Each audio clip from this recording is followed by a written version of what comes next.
Hey, what's up guys, Modded HD here, and welcome to episode 4 of my Ultimate Team series Stick or Twist. And if you did miss a previous episode, be link in the description to the series playlist where you can find every single episode I've done so far. But it's been a long time since I played Ultimate Team, and I'm back. I've played an out over the Christmas holidays. And I'm back, and I've got to say, while playing Ultimate Team, I had an absolute blast while playing with this League of One side, and that's what we're building towards right now. And I'm thinking of changing the rules up. If you didn't know what the rules were, there will be the rules in the description below.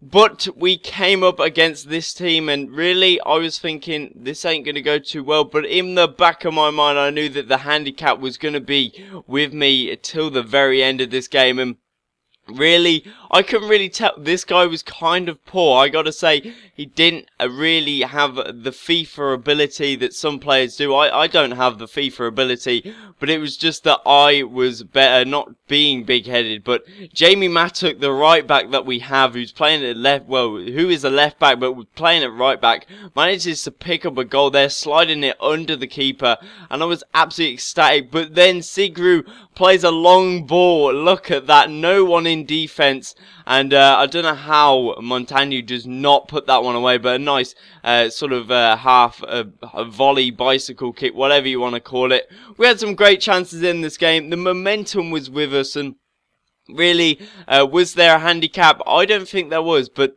you never know. You can't really tell. The other player probably knows best if there's a handicap or not.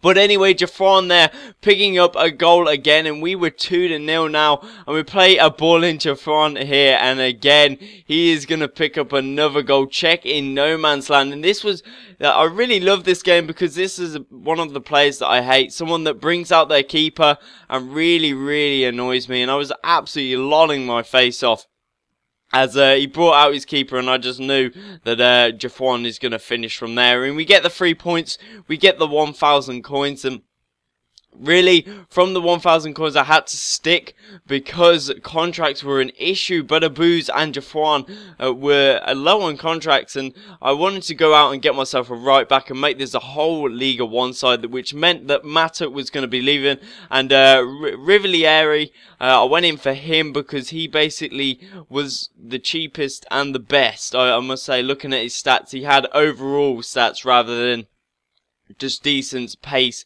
But Booza got 2 contracts as well. I was surprised that their price is 200 coins each on buy nows, and I was really happy with that deal.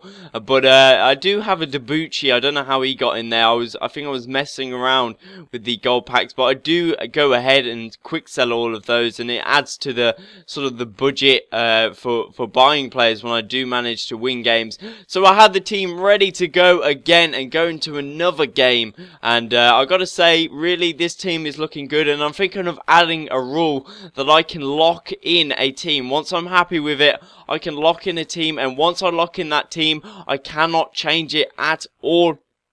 And from locking in that team, I will be rewarded with a 10k budget. I'm not totally sure whether this rule would be good or not. I was thinking maybe it would help me build other teams, I'm not sure, but really maybe I should just spend that 10k on one player and maybe spice this series up. I'm not totally sure. Leave a comment in the comment section how you feel about this. But this game was absolutely a different contrast to the other one. This guy was on his heels, he was on his toes, he was all over the place. He was all over me, and really Sigru saved our ass pretty much all the time in this game. And really, this guy had a very nice team and really knew what he was doing. He was probably the better player, to be quite honest. And really, we got lucky with the chances. We had no chances in the first half, but in the second half, after a team talk, we went out and we really tested the keeper. And I've got to say, we were the better of the second half, but he was still getting his chance. And you see here, just go whistling past the post. And Lewandowski, in these situations, you do not go straight to the man. You keep on running in a straight line because you're not going to catch Lewandowski. And you just run in a straight line, and then you can cover and hold LT, which I use anyway. hold LT to jockey and sort of just guard that position, and then you should be alright from that. It doesn't always work, but it's better to run in a straight line than rather run to him, because he's just going to outpace you. But anyway, this guy makes a massive mistake here as Bregniak gets the ball. Oh my god, I don't know why he crossed it into his own goal area, but it ended up in a 0-0 draw, and I gotta say, I got lucky with that game there. You see there in the stats, he had 5 shots on target. I had 4, but he definitely dominated the game and was a better FIFA player in skill-wise as well. But with that 1 point, we managed to gain promotion, but now we've got to go out and try and get to the title. And what I wanted to do with that, well, I wanted to go and twist here because I felt we were going okay.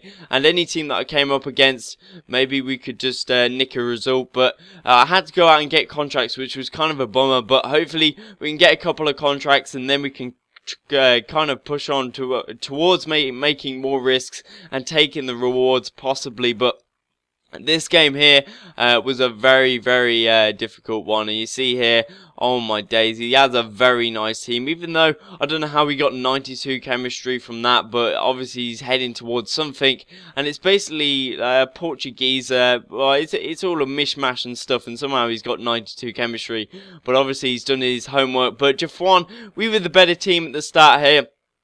Ep.4 making a great cross into Montano, and what a goal by him there to just outbeat that defender and just nod it into the back of the net. Keeper left, absolutely in no man's land, and really Sigru yet again, he's one of my favourite keepers so far I have played with. I've not played a lot of Ultimate Team, but damn is he good in this game, and I definitely recommend him. He's got a great kick, and you see in many of my games I'm kicking these balls long because the defence after corners is pretty much everywhere. But this game here, we were owning this game up in the first half, absolutely dominating, pulling off the skill moves and really getting in behind the defence. You see here, one of my favourite goals so far in this series, a great 1-2 there. And the build up to that goal was pretty awesome as well. And I do like that passing game. I'm more of a Barcelona-esque player rather than doing individual player skill. But you see here, I made a big mistake. Montalivo getting a lot of space and managing to get a goal before half time, which meant the momentum was going to be with them. But we had our chances, and this was one of the biggest cock-ups of my series. Why did I go and chip that? I do not know, because then the keeper managed to get his hand on it, and I should have really took that round the keeper, just made that goal, an absolutely assured goal for me. And really, we should have been away from this game. We should have been absolutely into the woods and really been out of it. But he managed to get a goal with Cassano there, and I was like, damn, we are losing our minds here. But it was even more ball tap here, because how did he even finish that? I don't know. But Miroslav Klose making his finish there very, very good. And they managed to get a 3-2 win with us, so maybe not taking that twist there was probably a good thing, but I don't know. But we do pick up another loss, and I think that leaves us with a 7-2-2 record right now. So I guess I'm not going too bad, but I had to change the game up. Matuk went into left mid, while my left mid, Ultradi, I can't even say his name, was playing. Was out of contract, so I had to go out, and that's something, an issue that really doesn't help, that contracts run out and then I have to go and stick to try and get players back in. But this guy had a Portsmouth team, and really that strike from Bregniak really damn was good, and really put us into a good mood. And then Sigru had to throw it all away, and I didn't know Rogers from Red Bull, I think it was Red Bull Salzburg, or it might be just New York Red Bull, I'm not totally sure, managed to score a goal, and he's playing for Portsmouth now.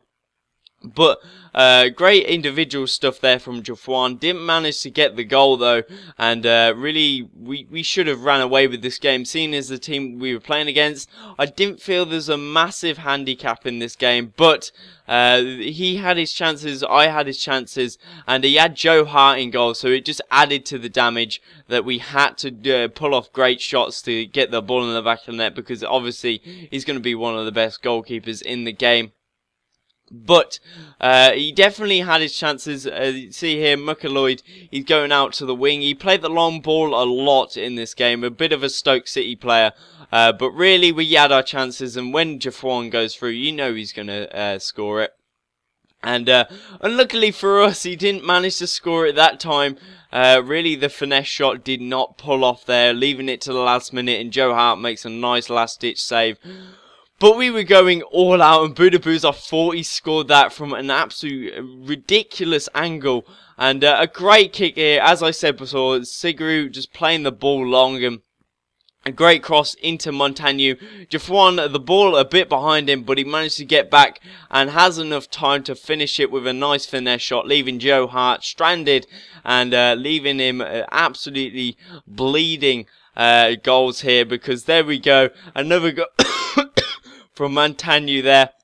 And in between them two goals, he went into the pause screen, and I knew he had these players because I saw the sub bench, and he went ahead, and I guess he didn't expect that he would be 2 goals to the deficit there, and he really didn't have it planned out because Ashley Young pulled up with cramp, and it was thank you very much for that, lad, because you should really play them players in the actual game, but obviously he feels like playing Portsmouth players instead. I don't know what goes through these people's minds.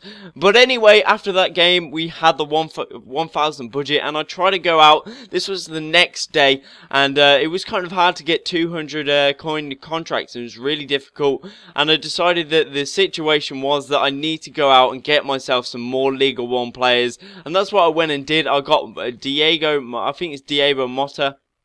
This guy, really, I should have... This guy, he was just like, there was 2 players, Diego Motta and Gonzalo's. I can't even say the rest of that guy's name. But really, Motta had the better skill, and really you want someone that can pass in CDM rather than someone that is solely in defensive attributes. But anyway, I stupidly went over my budget by 50 coins by buying Briand. I'll leave him in my club until I win my next game, and then maybe I'll bring him into the team. I went out to get him because I think he probably could just play striker as well. I'm not totally sure, but I'm not too bothered because he has great stats, 88 pace and about 77 finishing as well. But I'm going to end the episode here. So guys, if you did enjoy the video, please leave a like and subscribe. And yeah, I'm hoping to bring up more Ultimate Team soon. So thank you guys for watching, and I'll see you guys next time.